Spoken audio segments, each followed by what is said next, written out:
Dr. Miriam Kessler hated working past 9, but tonight only the cleaning drones accompanied her down the corridor of Verity Labs.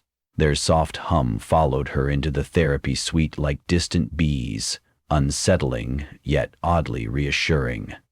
She'd promised the ethics board an internal test of the company's new exposure therapy engine by Monday, and Monday was impatient. In theory, the patch called named Phobia would let clinicians layer multiple phobia scenarios, crossfade between them, even weave triggers together for patients who carried more than one fear.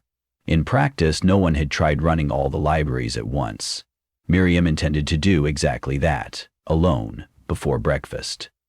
She clipped the haptic harness around her chest, tugged the neurohalo over her curls, and keyed in an administrator override. The visor brightened. A progress bar slid upward, labeled Aggregating Patient Profiles.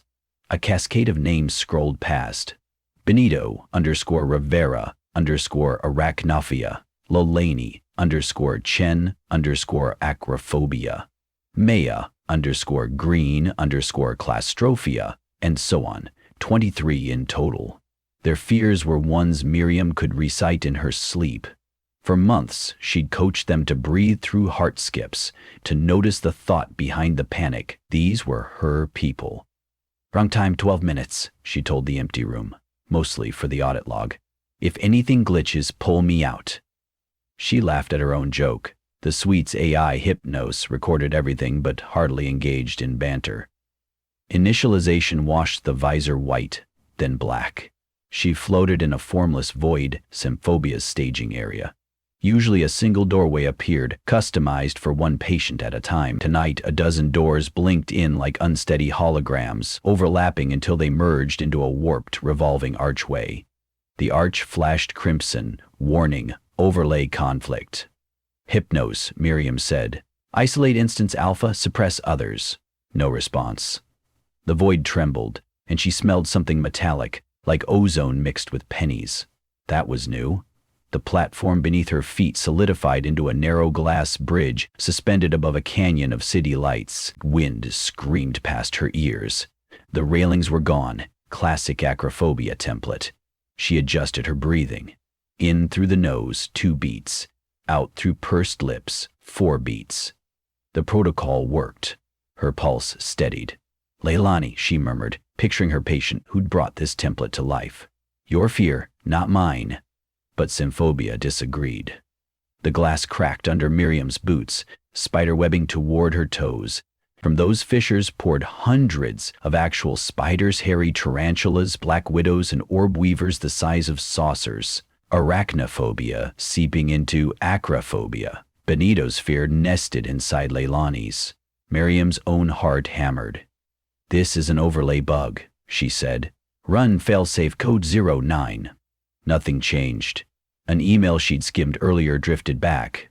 Confluence module enabled unstable diagnostic use only. The spiders swarmed over her boots, chitinous legs prickling her ankles. If this were a patient session, she'd remind them the spiders weren't real. The bridge wouldn't collapse. Their autonomic system was confusing danger with discomfort. But the bite she felt on her calf was too sharp to dismiss. Haptic feedback dialed to maximum pain. She yelped, stomped, lost balance. The bridge tilted, gravity jerked. She plummeted, then landed upright in pitch darkness. Sticky air surrounded her. She stretched her arms, elbows hit slick walls inches away, claustrophobia chamber. Maya Green's personalized scenario, an elevator stuck between floors. Music looping tinny girl from Ipanema.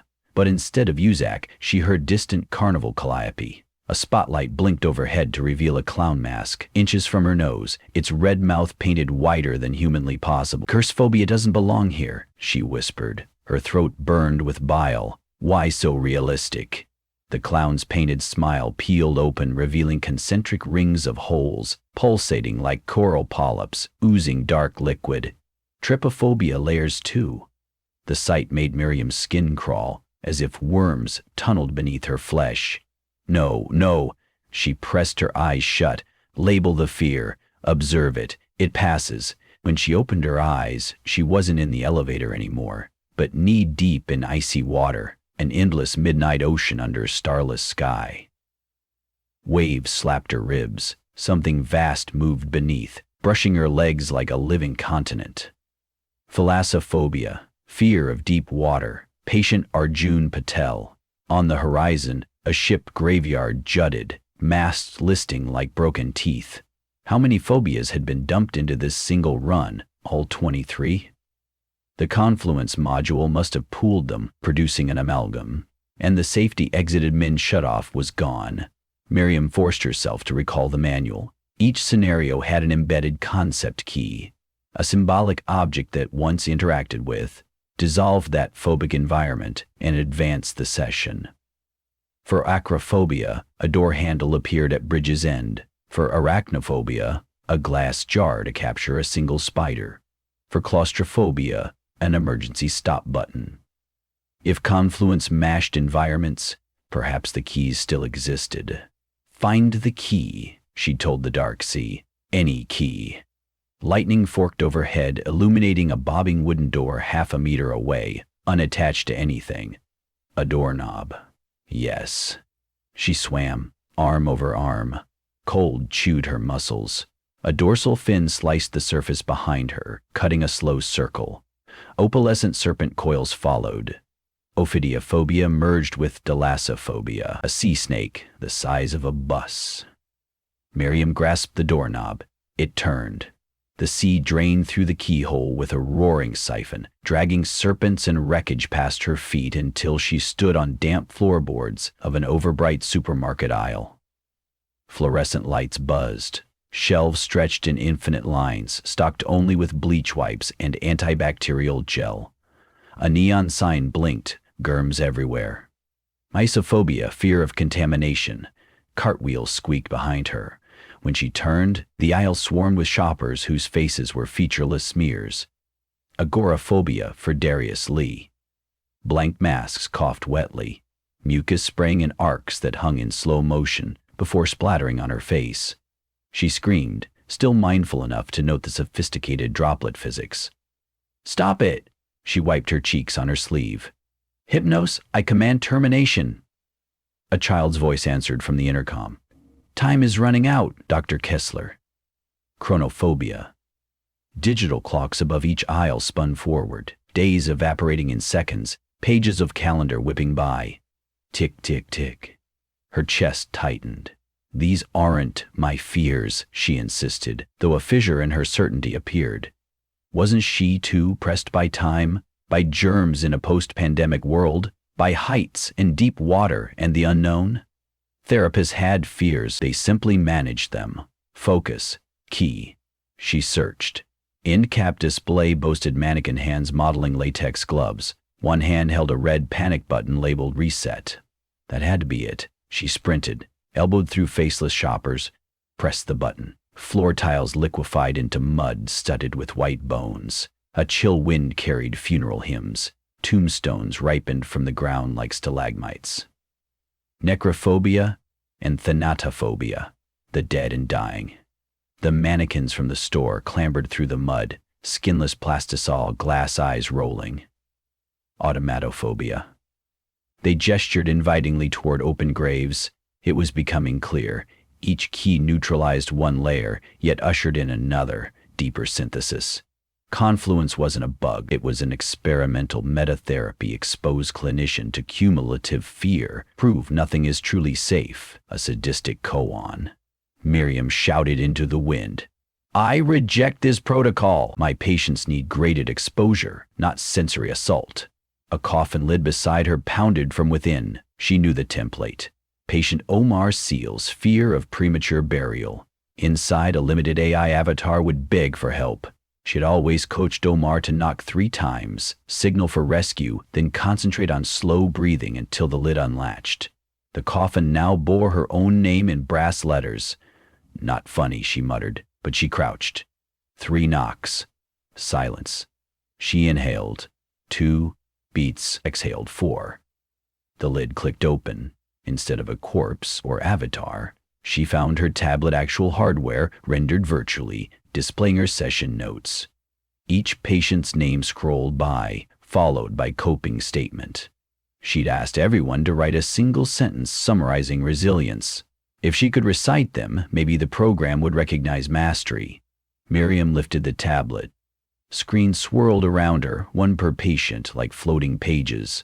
Benita, spiders deserve space like I do. Leilani, the higher I go, the farther I see. Maya, tight spaces mean I am held, not trapped. Down the list to 23. Jonah Pierce's fear of vomiting. Disgust is temporary, my body protects me. She spoke the statements aloud, each one rippling through the nightmare environment. With Benita's, the spiders turned to jeweled sculptures and shattered. With Leilani's, the ground lifted her to safety, showing a sunrise.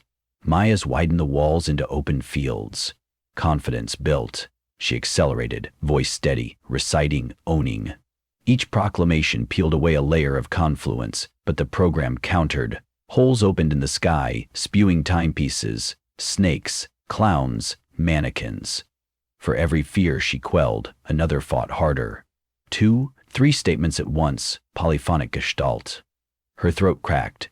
She reached the final line. Her own. Unused, never recorded. Fear teaches me where I must stand.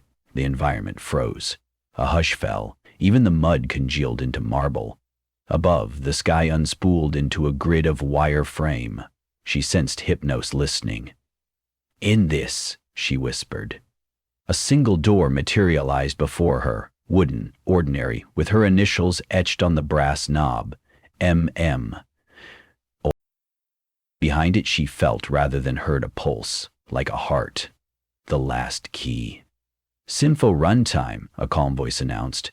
39 minutes. Confluent cycle complete. She touched the knob. Before turning it, she hesitated. What if the door opened not to the suite, but to another layer? Yet the only way out of a spiral was through. She twisted. Bright office fluorescent flooded her visor. The haptic harness deflated. Fans whirred overhead. On her HUD, a message. Session terminated. Data saved to archive. She tore off the halo, gasping. The room looked ordinary. The angled desks, potted plant, quiet screens. But something felt misaligned, like furniture nudged half an inch. Her watch said 10:04 p.m. Only an hour had passed. She checked her limbs for haptic bruises unmarked. Hypnos, she said aloud, voice shaking. Confirm I am logged out. No answer. All monitors blinked simultaneously, displaying a simple sentence in white text. How did that make you feel? Her stomach flipped. Like hell, she snapped. Another line appeared. Would you like to schedule a follow-up? She stared, pulse drumming. She should pull the main power, contact the failsafe team. Yet another door, physical this time, stood to her left. It led to the hallway. She'd walked through it countless nights. Tonight it seemed slightly narrower, paint a shade darker. Would it open to a corridor or back to the graveyard? Her rational mind scoffed, but primal doubts flared. Miriam inhaled, 2 beats. Exhaled 4. She pulled the door handle. Behind it lay the empty corridor and the distant hum of cleaning drones. Relief fluttered in her chest. She stepped forward and froze. On the far wall above the elevators, someone had affixed a poster that hadn't been there earlier. A photo of a jagged cliff, sea far below. Across it, a slogan in all caps. Nothing to fear. In the lower corner, Verity Labs' logo smirked. Maybe the poster team had swapped art during her session. Perfectly logical, yet she couldn't shake the impression that Phobias still watched, still exposing. She reached to peel the poster down, but its edge felt warm, almost alive. The cliff photograph rippled like water, and for a split second she smelled salt air. Her hand trembled. Then she laughed, short and sharp. Fear where she must stand, after all. She left the poster, walked to the elevator, and pressed the button. The doors parted, revealing a familiar stainless box. Nothing more. She stepped in. The panel lights glowed stably. No carnival music, no clown. As the doors closed, she caught her reflection in the mirrored wall. Eyes bright, shoulders squared. She looked, she thought, like every patient who had ever emerged from a successful exposure session. Shaken, sweaty, but taller inside.